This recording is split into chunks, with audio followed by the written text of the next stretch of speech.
Hi, Conrad White here with episode 18 of the Success Council. Today, I want to explain why there is a declining standard of living in the U.S.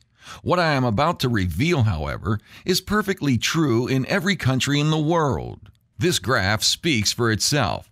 When governments cannot recklessly print money and run up huge deficits, then it is somewhat contained. Not enough for my liking, but at least it has some limitation. Prior to 1971, when America had a more sound monetary system, the technological advances that occurred each day naturally found their way to benefit all members of society.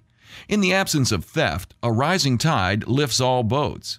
After 1971, however, the U.S. officially left the gold standard, and we can see that the Federal Reserve System has since stolen the entire sum of every single technological advancement from then until now. I need you to think about that for a minute. Before the home computer, before the internet, before mobile phones, before fax machines, before word processors, spreadsheets, Pong, even before Bic invented the disposable lighter.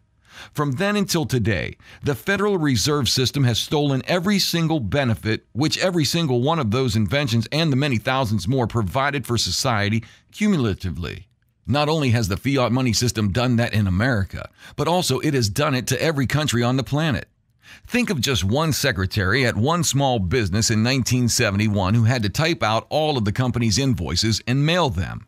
Think that used to take up her entire work week. That job would have paid her a comfortable salary to live off. Now, think that she should be able to have the exact same lifestyle, but working only 15 minutes per week to get that job done with her home computer and printer.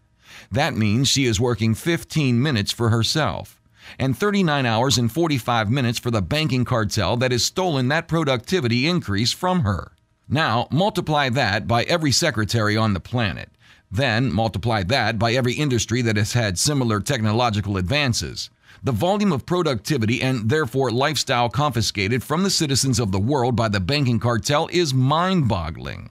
In fact, it becomes silly to even call them citizens.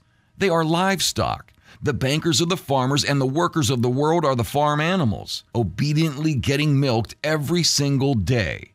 When people hear that the banking cartel has enslaved this world with debt, their response usually is, well, that can't be true or the media would have reported it. Now you understand the quantity of wealth that the banking cartel has stolen and used to buy up and control all of the mainstream media. When their response is, well, that can't be true, a politician would have been elected to end this theft.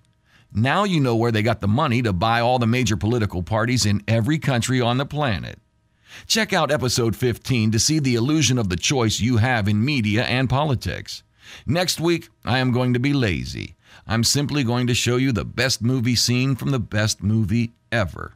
If you've happened to sit next to a man wiping tears out of his eyes on a plane in the last 2 years, it was probably me watching this scene.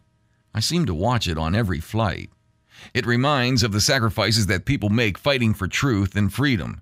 Can you guess what it is? I don't think you will guess it even with a big hint, so I'll be generous. Kevin Costner is the lead, and it's his monologue. See you next week.